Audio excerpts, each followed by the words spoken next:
মেয়েদের তো স্বামী হচ্ছে অহংকার।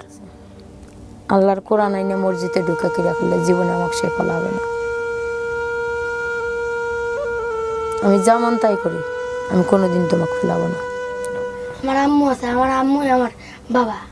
তোমার মার জন্য কি করবা বড় হয়ে? আমার মার জন্য বড় একটা বাড়ি করব। ইনশাআল্লাহ।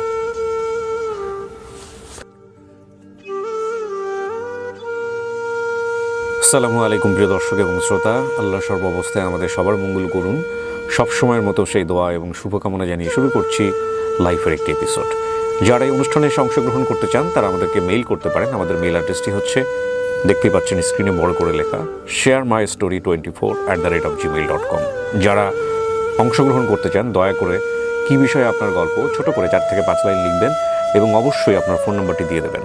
এখানে একটা বিষয় অবশ্যই আমি বলবো যে অনেকে মেইল করার পরে দেখেন যে 1 মাস পরে ফোন করা হয়েছে, 2 মাস পরে ফোন করা হয়েছে। যদি আপনার সত্যি সত্যিই বলার আগ্রহ থাকে তাহলে 2 মাস পরে ফোন করা হলেও আপনি রেসপন্সটা করবেন এবং একই সাথে মাথায় রাখবেন মেইল করার পরে সঙ্গে সঙ্গে যে আমরা রেসপন্স করতে পারি বিষয়টা এরকম না। অনেক সময় দীর্ঘ সময় পরে আমাদেরকে রেসপন্স করতে হয় কারণ অত্যধিক চাপ। ঠিক আছে? 1। 2 নম্বর হচ্ছে যে যদি আপনি আমাদেরকে ফোন করেন সেটাও খুব সহজ মাধ্যম রয়েছে। আমাদের ফোন নম্বরটি হচ্ছে 09639887777। নাম কি আপনার? আমার নাম বানু আক্তার। বানু আক্তার। বয়স কত? বয়স হচ্ছে 38। 38 বছর। জন্ম জেলা কোথায়? ডিমলা থানা, জেলা নীলফামারী। এখন থাকেন কোথায়? ঢাকাতে? গাজীপুর কোনাবাড়ি থেকে। গাজীপুর কোনাবাড়ি থাকেন।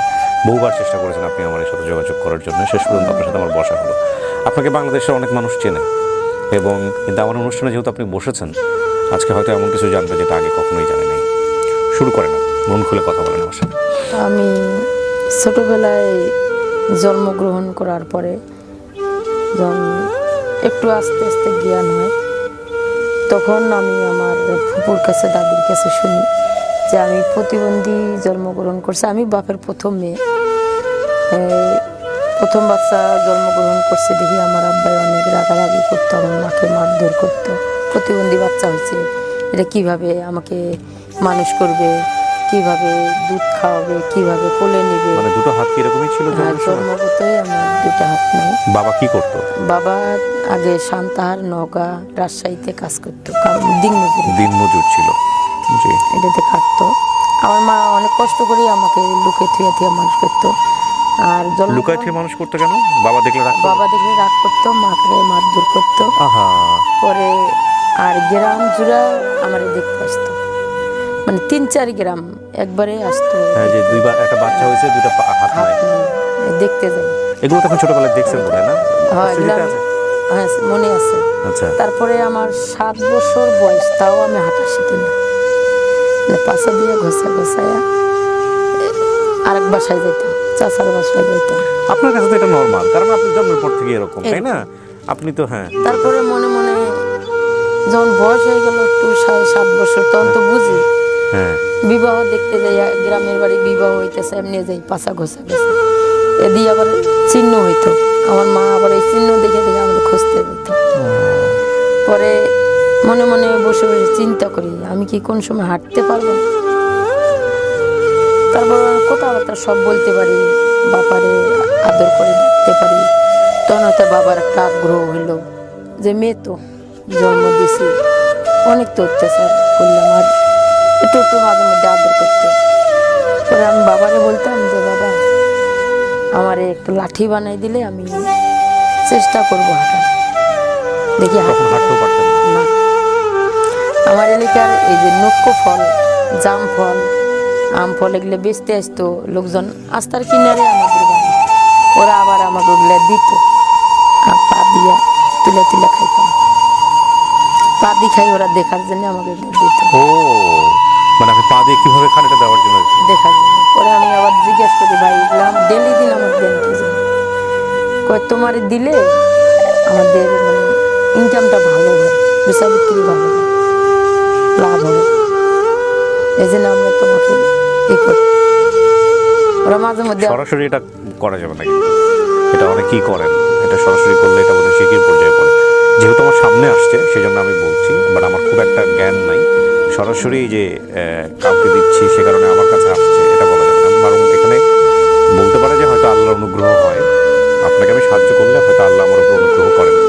সে কারণেই আমি দিই, দ্যাট ইজ ওকে। কিন্তু সরাসরি যদি বলেন তাহলে কিন্তু বিপদ, খুব সূক্ষ্ম বিষয়। হ্যাঁ, যাই হোক, তারপরে আব্বা লাঠি বানাই দিল। পরে এই লাঠি কেনতলায় নিয়ে, দেশে বাড়ি তো ধারি, মাটির ধারি আছে, বেড়া ধরিয়া আস্তে আস্তে ডেনা ধরিয়া আবার মুখ লাগাই দিয়ে খাড়া হওয়ার চেষ্টা করি। এই 7 বছর বয়সে পরে হইতে পারে লাঠি কেনতলায় নিয়ে আস্তে আস্তে আস্তে আস্তে হাঁটা শিখলাম, নিজে নিজে চেষ্টা করে, নিজে নিজে চেষ্টা করলাম। তারপরে নিজে নিজে হাঁটা শিখলে পরে স্কুলে যায়, আমাদের এলাকার মেয়েরা ছেলেরা সবাই স্কুলে যায়। আমারও কেমন জানি একটা স্কুল পড়ার খুবই ইচ্ছুক, যে সবাই তো যাইতেছে, আমিও দেখি চেষ্টা করি। তা আমাদের এলাকায় এক নতুন বিয়ে হয়েছে, এক দুলা ভাই। পরে উনি আবার আমাকে দেখতে আসছে, যে শালি হাত নাই এলাকার, দেখি কিরকম। পরে আসছে সম্পর্কে শালি হন আপনি? হ্যাঁ, কথা বলতে বলতে আমি দুলা ভাই বললাম, দুলা ভাই আমি একটা কথা বলতে চাচ্ছি। কয়ে বলো। আমার খুবই স্কুল পড়ার ইচ্ছা, আমার স্কুল ভর্তি করে দিবেন? কয় তুমি লিখতে পারবা? আগে এটা তো জানার দরকার, লিখতে পারবা কি না, তাইলে তো ভর্তি করা লাগবে। তোমাকে ভর্তি করে দিলাম, তুমি হয়তো পড়লাম মুখ দিয়ে, লিখতে যদি না পারো তাহলে তো ভর্তি নিব না। আমাকে হ্যাঁ পারবো। তা দুলাভাই বিকালে বাজারে গেছে, আমাদের বাজার কাছে ডাঙ্গারহাট। আগে ছিল মাটির কাঠের সিলেট আর চক ছিল।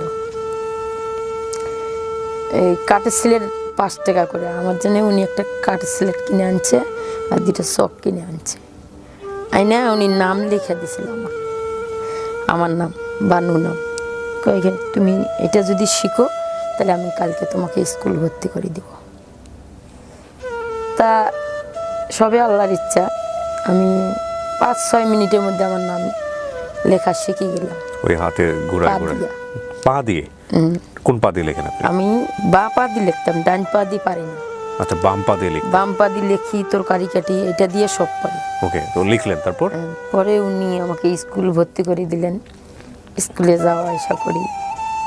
স্কুলে যাইতে আবার রাস্তার মধ্যে ভাঙ্গা ছিল, মানে পানি বাঁধে বৃষ্টির দিন, মেয়েরা আমাকে কোলে করে পার করায়, আবার কোলে করে আসতে গেলে পার করায়, যাইতে গেলে পার করায়। আমাদের এলাকায় এক মেম্বার ছিল, গুয়া খোয়া মেম্বার, উনি সুপারি খাইতেন প্রচুর। গুয়া? গুয়া মানে হচ্ছে সুপারি? সুপারি, গুয়া খোয়ার মেম্বার ওনার নাম। উনি মেম্বারই পাস করছে। উনি মাঝে মধ্যে আমাকে সাইকেলে করে নিয়ে যেতেন। এই মেম্বার এলাকায় কিন্তু উত্তরবঙ্গের দিকে কিন্তু নেম্বার বলে, মেম্বারকে নেম্বার। হ্যাঁ, উনি নেম্বার। পরে উনি সুপারি খেতে খেতে পেটে পাথর হয়ে উনি মারা গেছে। মাঝে মাঝে উনি সাইকেলে করে নিয়ে যেত, আবার নিয়ে আসতো।